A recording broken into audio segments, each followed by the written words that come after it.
What's the meaning of chocoholic?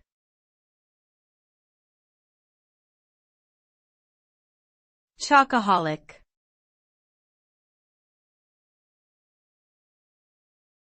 Chocoholic.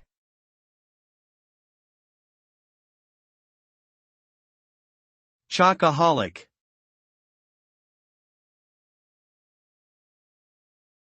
Chocoholic.